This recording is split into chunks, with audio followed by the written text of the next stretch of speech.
and welcome to Have Your Say. I'm Anne Minicozzi, president of the Community Breakfast Collaborative, and you all know that Diana Robertson, president of the NAACP Mainline Branch, is my co-host for Have Your Say. But sometimes we do an interview because Diana's been recently returned from the NAACP National Convention, which was just held in Detroit, July 20th through 24th, and so we wanted to do a program together to give you some background on things that happened at the convention. And the second half of the program that we'll record today will focus on the NAACP's national stance on ending gun violence and gun safety leading up to our conversation September 18th, the Community Breakfast Undoing Racism Day. So the NAACP will be the fifth organization now that we're interviewing in terms of that issue that we'll be discussing on September 18th. So welcome, Diana, on that side of the table, being the interviewee. Thank you. And thanks for being willing to discuss your experience at the National Convention, the NAACP, and sharing some information about that. So I don't know if you want to start first with, we were just talking before we started recording about the debate that was held by the NAACP. Right. That's exciting news. Well, first of all, I wanted to say that, yes, we had a very interesting and I thought productive convention. And so one of the things this year, there were 10 individuals, 9 were the Democratic, 9 of the Democratic candidates, and 1 Republican candidate who was part of the debate that was actually moderated by April Ryan. And so basically what I liked about the debate was that everybody had the exact same amount of time, and they were questioned individually. So you got a little better perspective without everybody talking over each other and arguing with each other.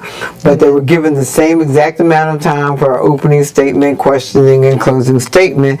And the questions that were asked, you were able to actually hear their responses and their opinions of certain things, topics, as individuals. And so I thought that was actually a very good process. And just for the record to know that the president was invited, and it is my understanding that first accepted, but when told what the process was going to be, that there would be questions asked, and he couldn't just generally make statements or whatever. Then after that, did not want to follow that process and then declined. And it was in the same room that the other Democratic debates that were just televised recently. It's the same room that you met to have the debate as well. Yes. So just to give everybody a visual, because I don't know, is that debate recorded online somewhere where people could look at it? The debate that we had? Probably, yeah, it probably is. I know that there, probably if you go into the NAACP.org main site, there are recaps of different aspects of the convention. So I'm sure that that's part of it. Yeah, so that would be really useful, because as people are trying to learn more about, especially all the different candidates, that would be another perspective to see what they said in that fixed format. Right. Where maybe they were able to say a little bit more, go into a little bit more depth. Right. Yes, I'm sure. If I haven't personally looked, but I do know that there is a recap of the convention as a whole. So I know that I'm positive that has to be part of it. Yeah. So, but they can go to NAACP.org, which is the national site. Yes. Okay. And so, how many times have you been to this convention now? Because you've been the NAACP president, mainline branch, for a long time. Right. So I have actually been attending the National Convention since 1993. Wow. So we've traveled different places. They actually said, I think this was the 8th time in Detroit, but it was my 2nd time in Detroit. So, because I think the last time was 2007, and I was at that one as well. But I've been going to the national conventions, and one of the things that I do like about the national conventions is it gives you an opportunity to get a broader perspective of topics, of issues, of policies, and as a member to have some input into what policy should be moving forward. And so one of the things that we do is on the Tuesday of the conference, that day is considered what we call our legislative day. And the membership then has an opportunity, first, number one, has had the opportunity to submit resolutions to the resolution committee prior to that date, and then those resolutions are then provided to the membership, and you have the opportunity to oppose it, agree with it, tweak it, tweak the wording as to what you see. But then once they are voted on, and so the resolutions that were voted on that Tuesday then will go to the board of directors for what they call ratification in October. And then once they're actually ratified, they actually do become the policy of the organization. And we as units then get that information, and we look at how we implement those policies on a local level. Okay, and we're able to provide that information as well. So when people ask what is the NAACP's position on certain things, we are able to provide that information based on what's been voted on the national level, and then how do we take that same information and then apply it to the local vicinity. So it's a really very democratic process, because anyone who's in attendance, and it doesn't necessarily need to be just the presidents of the units, or no, what it is that each, according to the membership, so for example, as the mainline branch, we have a little over 200 members, and so the national has a breakdown. So if it's 100 over 100, then you can have 6 delegates. Oh wow! The delegates are selected by your unit. So the unit will vote on, usually based on who's available to go and who's planning on going, and if it was more than that, then they just select. Usually starting with officers, executive committee, that who your 6 delegates would be. Now, it doesn't keep anybody else from going, but just knowing that as voting delegates, we would have 6. So then you could have others as what they call observers, and so they can go as well. So, but this year we did have 2, myself and our secretary who went, and it was his first time going. So, so it was a very interesting, I think, process for him. But yeah, I've been going. You also have the opportunity to meet national staff. So that's the one time, between regional meetings or, the national convention, you have time, you are able to meet national staff. You're able to talk to the president and CEO, who's Derek Johnson. You have the chair of the board, the vice chair. So all these people you are able to interact with that you would not have the opportunity to do otherwise. There's so much email that we do, that it's nice to be able to connect with people in person like that at least once a year. Right. And they actually listen to you, and it takes time to meet, take pictures, that type of thing. So. Talking about the resolutions, how many resolutions did people put forward that you all looked at and decided you would That's a good question. vote on one or the other? There were is it like 100 or is it like 20? I think we probably had maybe around 75. I think. So there are quite a few, and they're broken down in different categories. So like you had someone criminal justice, you had someone civic engagement, you might have had someone just general administrative type of policy, health, things that deal with what we call our game changers, the core pieces that really is at the core of what we look at in promoting NAACP policy and doing the work of NAACP. So, and then there were other things in general that it's also an opportunity for the youth. There's a youth and college division, and so those students or college students or whoever falls into those categories, they also have the opportunity to vote as well as delegates. That's such a great opportunity as a young person to be involved with, you've been going for a long time and been involved for a long time, but just to connect with everybody who's been there for a long time and then, have that experience as a young person. That's just got to be so tremendous. When they come home, they must just be amazed they had such a great experience. I mean, I think it helps when we're talking about, in this day and time, forming teaching leadership. Teaching how to be a leader, because some people, although some people may have certain attributes that lend to leadership, that leadership ability is really developed and it's built on experience and learning. And so to have our younger folks be able to attend something where we talk about, here's a process, here are problems, but then how do we work on trying to resolve some of these problems? And one of the things I just want to give a shout out to our secretary, Brian Turner. They have this program which the idea is to help promote younger folks coming into the organization, and so they have what they call this Next Gen program that they developed.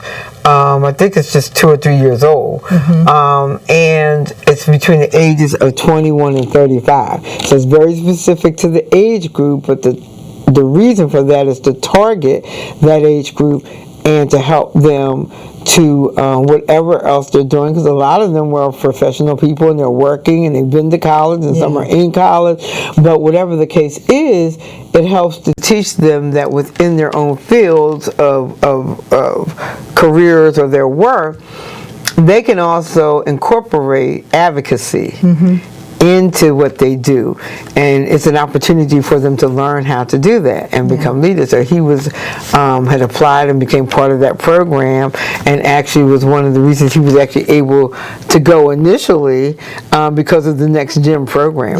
So it's I got to actually listen to some of the leaders of that program, and it's actually a really great program. Do you see on that point particular perspective that you gained that maybe in our older generation we're not looking at things a certain way and they're seeing something in a different or fresh way? What I've been trying to do more of is listen. I think it's listen. I think, like I tell them, I think there is wisdom to experience. Experience has its own sense of growing in wisdom, all right? But clearly, with the millennials and the Zens, as they call them, that there is a different perspective as to how they do things. And I think that's where it's that generational gap, is the how to approach and to understand it, because they're just instant. Everything happens like now. And so with that, we've learned longevity, dealing with whatever, and trying to let them know that, well, everything's not going to happen overnight. It didn't get to a certain point overnight. It's not going to be resolved. So helping them to understand there are processes that you're going to have to go through. Now, how you do that, or how you learn to do that through technology and all the methods that they use, that's fine. But just understand that when until you begin to experience certain things, and at a certain age you just haven't, but as you are put in certain positions and you begin to experience certain things, you kind of learn. Wisdom comes with that. So, Well, in terms of the convention, and we'll talk about gun violence, ending gun violence and gun safety in a couple minutes, are there any particular issues that you all discussed that are sort of highlights for you?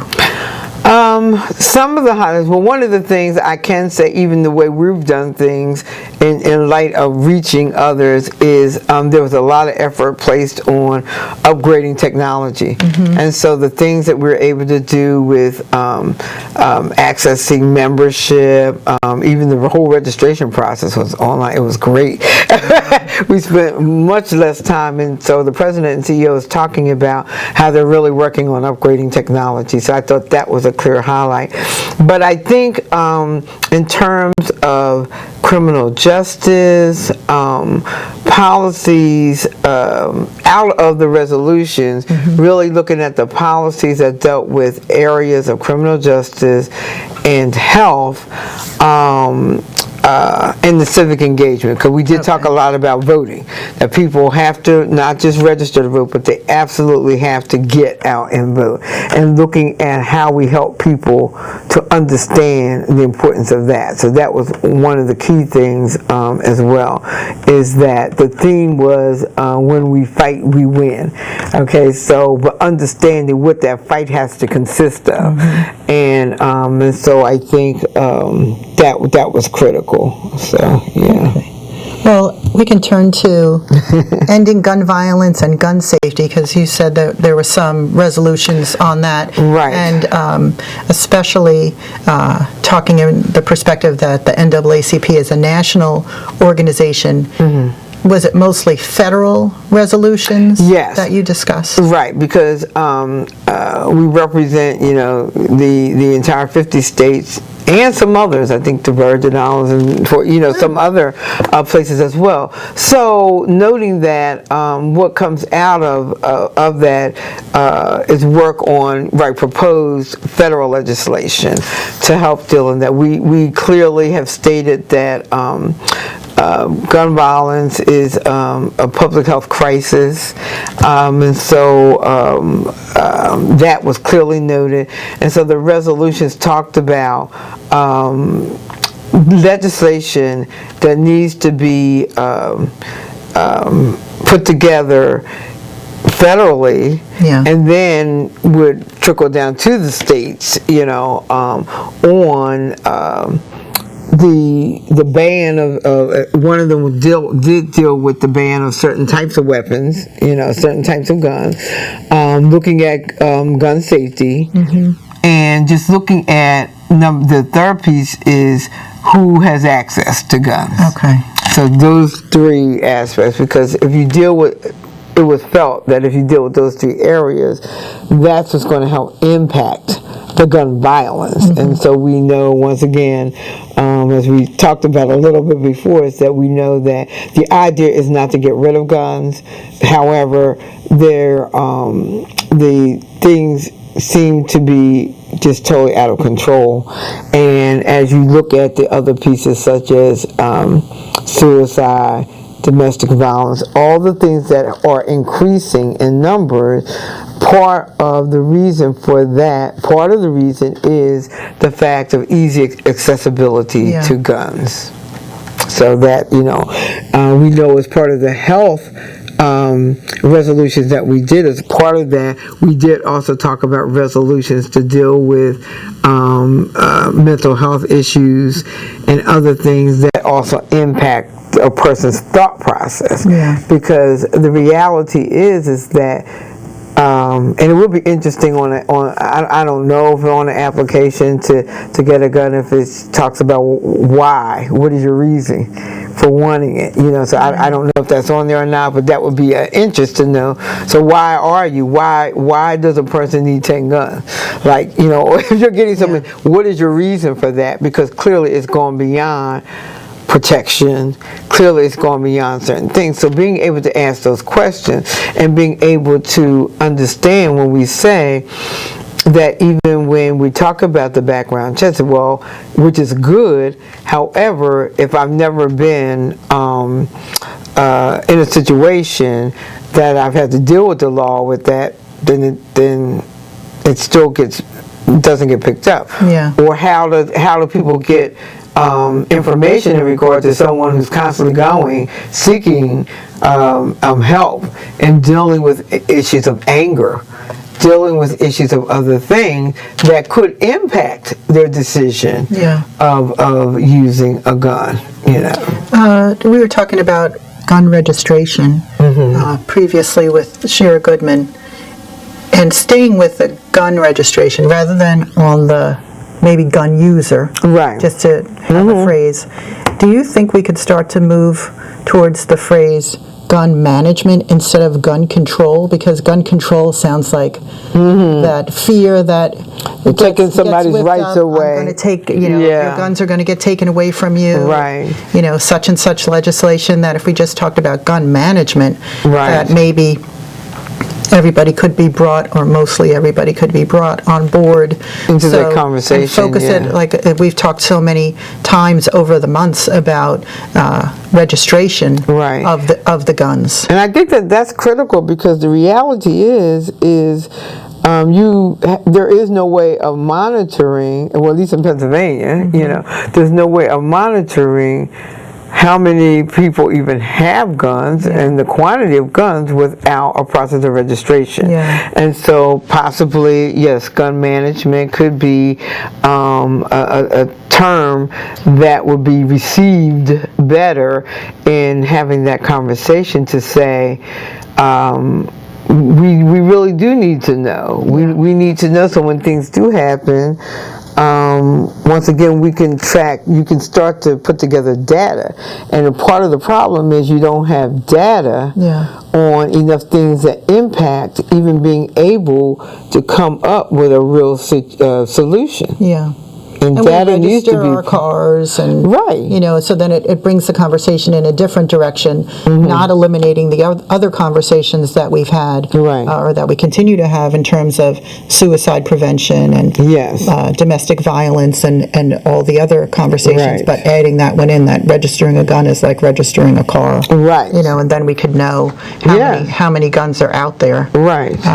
But it is sort of maybe nagging at me that how come other states register guns and we don't do that in Pennsylvania, where it just seems like a reasonable thing to do. Right. Is that, and now I'm talking about something on the state level, and the NAACP is the national level. Right. But do you think that would be something that the NAACP would work on with the national scope? Right. And I think even though when things come out of the national office, it also opens the door for us to be able, within our own areas, talk to our legislators about it. So that's the good part. We can say, here was a resolution that came out of the National Convention, but we know that certain things are mandated by the states. Yeah. So the more states that will receive this and look at how we can possibly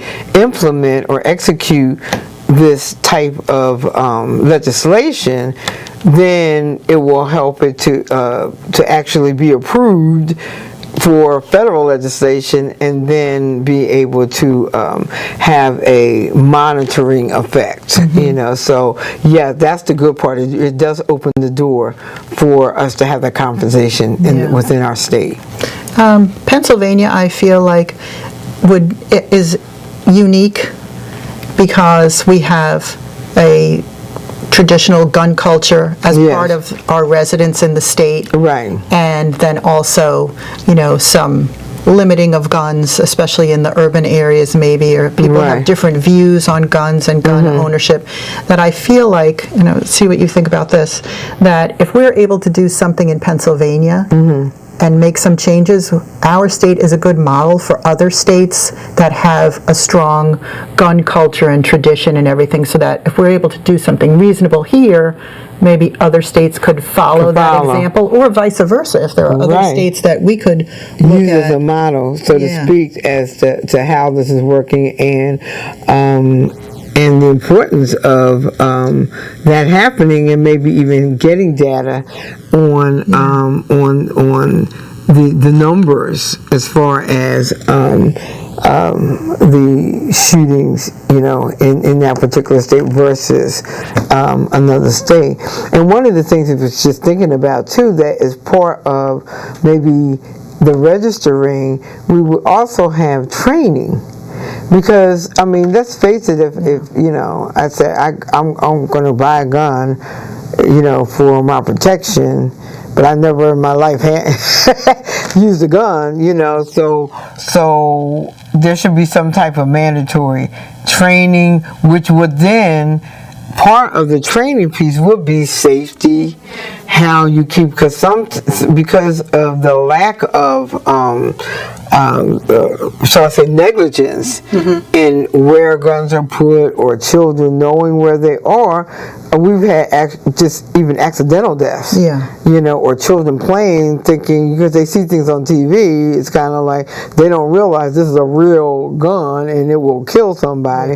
And so they're playing, and there have been lives lost just as a result of negligence in where a gun is kept, and in dealing with gun safety. So I think maybe part of the registration would allow for training as well, which could be helpful. Yeah, and I know that if you do want to take gun training lessons, I think my perspective at this point, I may not have all the information, is that the NRA local groups, those are the ones that provide the training, and they kind of have a lock on if you do want to learn how to use a gun safely. And I have a family who live in a rural area in the country and have learned how to use guns, and they had to go to the NRA to do the training. And so if you did want to go, you know, maybe we need like some more competition in that area, you know, some business competition or something where people could learn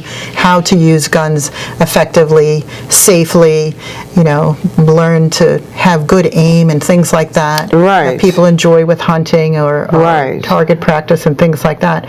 But also safely, how to use a gun lock, how to keep your gun safe, locked up in the home, you know, either in a safe or something besides the gun lock that you would put. So that might be like even some healthy American entrepreneurship competition or something. And talk a little bit more about the reasons you would even want to use a gun. So just like in martial arts, they talk about you only use it for self-defense. You know, so that's a constant theme. So no matter what, you know, when you're learning it, it's not to go out and beat up somebody.